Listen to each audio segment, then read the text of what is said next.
Hello dear students, welcome back. My dear students, today we are going to cover one of the very important grammatical topic. My dear students, have you ever faced any problem while constructing the sentence?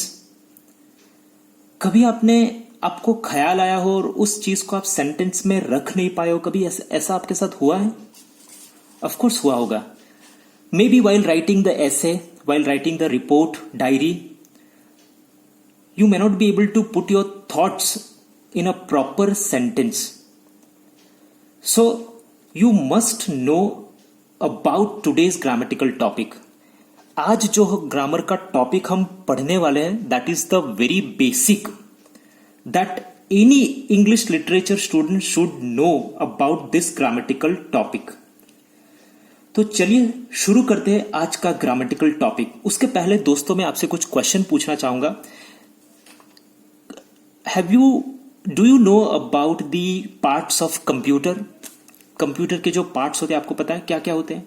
Monitor होता है, CPU होता है, okay, फिर mouse, keyboard.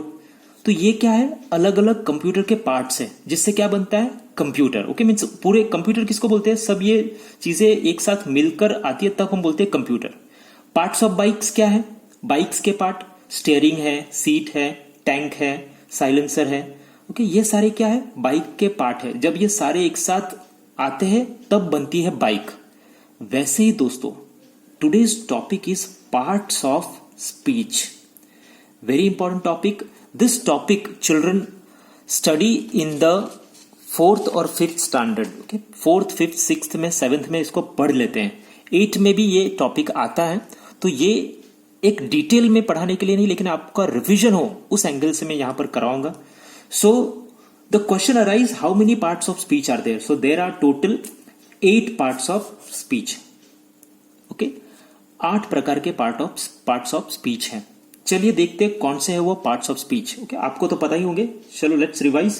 First noun, verb, adjective, adverb, pronoun, preposition, conjunction and interjection.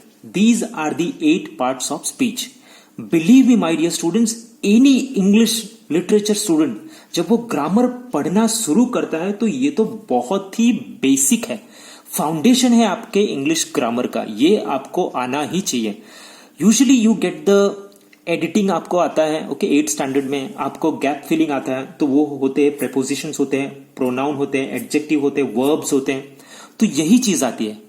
जब आप वो gap filling है, editing है, ओके, या कोई भी फिल इन द ब्लैंक्स नहीं कर पाते हो, so you are lacking in the parts of speech.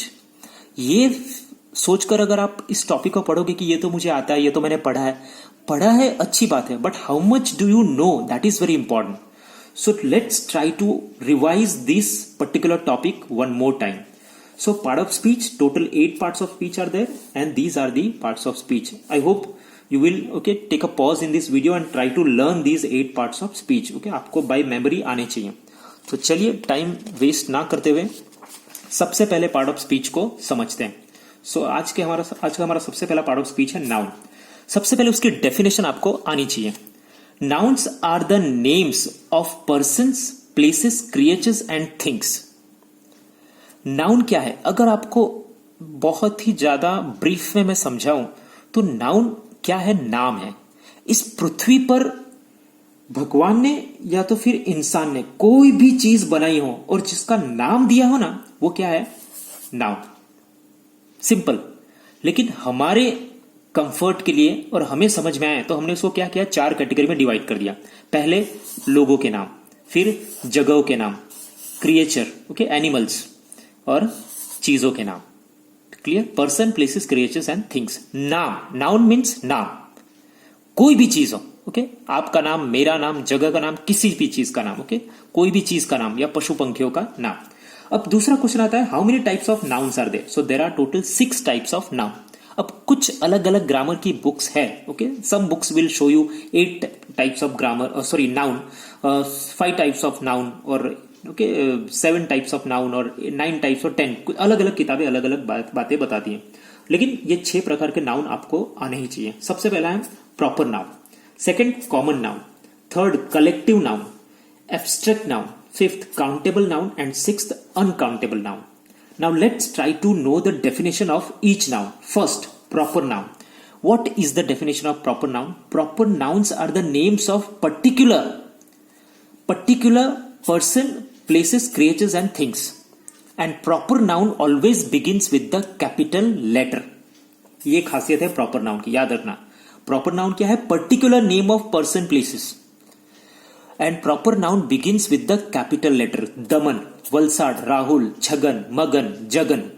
ये क्या है? Proper noun. आपका नाम प्रॉपर नाउन है, किसी इंसान का नाम है वो, तो उसका पहला लेटर कैपिटल आएगा. आपकी surname, okay, your father's name, anything, okay. So which is the name of person, places, creatures and things, but they should be proper. Okay, आप एक proper, तो वो Valsad, okay, Rahul, Daman, Diu, okay, Surat, Gujarat, India.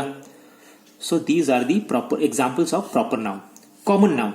Common nouns are the names of common creatures and things. Common noun begins with the small letter. Proper noun begins with the capital letter. Common noun begins with the small letter. Example: chair, pencil, pen, sharpener, eraser, wire, bottle, okay, notebook, textbook, laptop, charger, cell phone. ये सारी चीज क्या है? Common चीजें हैं, जो common है, तो that is your common noun. Collective noun. Collective nouns are the names of group. अब ये तो इंडिविजुअल चीज होगी एक एक, लेकिन आपको अभी पता होना चाहिए कि कलेक्टिव नाउन क्या है.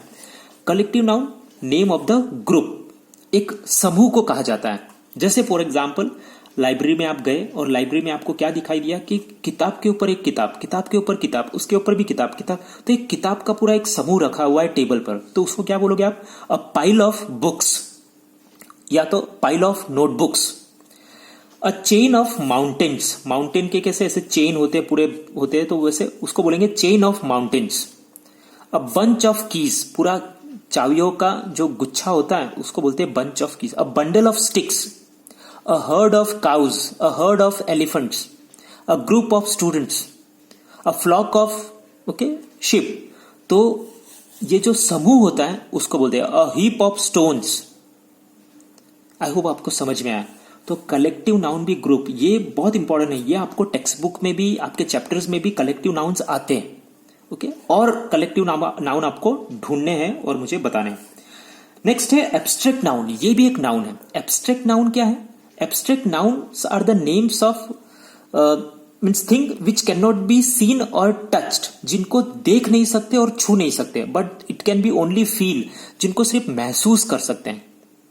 अब जैसे साउंड, जब डीजे बजता है, ओके, तो आपको क्या है? आप उस आवाज को छू पाते हो? कैन यू टच और see that volume, sound? No, you can only feel that. So sound नाम है ये. Love. Your mother, okay, when she loves, you cannot see that love, you cannot touch that love, you can only feel. Unity, peace, harmony, friendship. So these are all abstract noun. ये भी नाम ही है, लेकिन कैसे नाम है? जिनको हम देख नहीं सकते और छू नहीं सकते, सिर्फ महसूस कर सकते हैं. They are known as abstract noun. और एग्जाम्पल आपको मुझे ढूंढकर देने. काउंटेबल नाउन बहुत सिंपल है. ऐसी चीजें जिनको हम काउंट कर सकते हैं. किताबें हैं, cars, bottles, sharpener, eraser, laptops, glass, jug, speaker, okay, box, जो भी आप ले लो, जिनको भी हम गिन सकते हैं. Next, uncountable noun. The thing which we can not count. ऐसी चीजें जिनको हम काउंट नहीं कर सकते. तो क्या है? Rice, corn, oil, milk. ये काउंट नहीं होते. ओके, पेट्रोल, डीजल, कोई भी लिक्विड चीज आप ले लो, okay. Pulses we are not able, means we do not count them. उनको काउंट नहीं कर सकते. They are uncountable noun. एक चीज आपको अनकाउंटेबल में याद रखनी है दोस्तों, कि अनकाउंटेबल के सामने कभी भी आप आर्टिकल्स इस्तेमाल नहीं कर सकते. जैसे कि यू कैन नॉट से गिव मी अ राइस.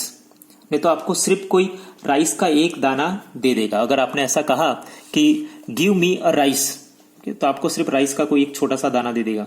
तो आपको बोलना पड़ेगा give me some rice, okay, give me some oil, okay, give me a litre of oil, give me a litre of milk, okay, a litre of petrol, diesel, whatever. So उस angle से आपको बोलना पड़ेगा. So these are the nouns. I hope आपको noun समझ में आया है. Nouns are the names of person, places, creatures and things. And these are the 6 types of noun. फिर आता है मटेरियल नाउन भी आता है, जिसमें आपको गोल्ड, ओके, डायमंड, प्लेटिनम से अलग अलग जो मटेरियल है उसके. बट हमने उसको छोड़ दिया. So that is these are the 6 nouns you must remember. Clear? Let's go on the second part of speech, that is verb. Now what is the definition of verb? Verb is a word which shows action. अब noun क्या था? Noun था नाम. ये क्या है? Action. ये भी एक किसी वर्ड का नाम ही है लेकिन जिसमें एक्शन है. ये वर्ड क्या दिखाता है? एक्शन दिखाता है. अब दो प्रकार के, एक मेन वर्ब है, हेल्पिंग वर्ब है, जिसको मॉडल और ऑक्सिलरी भी हम कहते हैं. We say modals and auxiliary as well. Now let's see what are the example of main verbs. To clap, to dance, to sing, to cook, to play, to sneeze. Okay, अच्छी जो आपको छींक आती है वो. To solve, to laugh, okay, to sing, to speak, to listen, to cook, to okay open, to close, to kick. तो ये सारे क्या है? ये हमने जो लगाया this is infinitive. Okay, infinitive लगाकर हमने वर्ब बनाया. ये वर्ब सारे वर्ब्स में क्या है? एक्शन है. क्या है? एक्शन है. So they are main verbs. We have helping verbs. अब हेल्पिंग वर्ब्स क्या होते हैं? जो आप सहाय रूपी क्रियापद कहते हो. Okay, helping verbs. So they are am, is, are, was, were, has, have, had. Okay, modal auxiliaries will, would, shall, should, can, could, may, might, must, do, does, did. Total they are 20. Okay, 1, 2, 3, 4, 5, 6, 7, 8, 9, 10, 11, 12, 13, 14, 15, 16, 17, 18, 19, 20. So these are the total 20 helping verbs. Okay, जिनको हम auxiliary verbs भी कहते हैं, models भी कहते हैं. They are also very important. You must know about them and you must know the uses. कि इनके इस्तेमाल कहां पर होते हैं. Where do we use am, is, are? Okay, was कहां पर इस्तेमाल होता है, were कहां पर use. And I hope you know this. Okay, आपको पता होगा कि आई जो है उसके साथ जाता है am. Okay, is, he, she and it. हम इस्तेमाल करते हैं उसके जगह पर, उसके वहां पर इज. ओके, या तो वॉज. ओके, मीन्स प्रेजेंट में इज, फिर बाद में was. Then you, we, they. We use are और were. Here we use has, then have. Okay, here with I we use have, with I we use was. Okay, in the past. So these all things you must know, that where do we use and which angle we use. So for today we'll only keep two part of speech, that is noun and verb. I hope you have understood. In the next video we'll see the next part of speech. Till then, goodbye.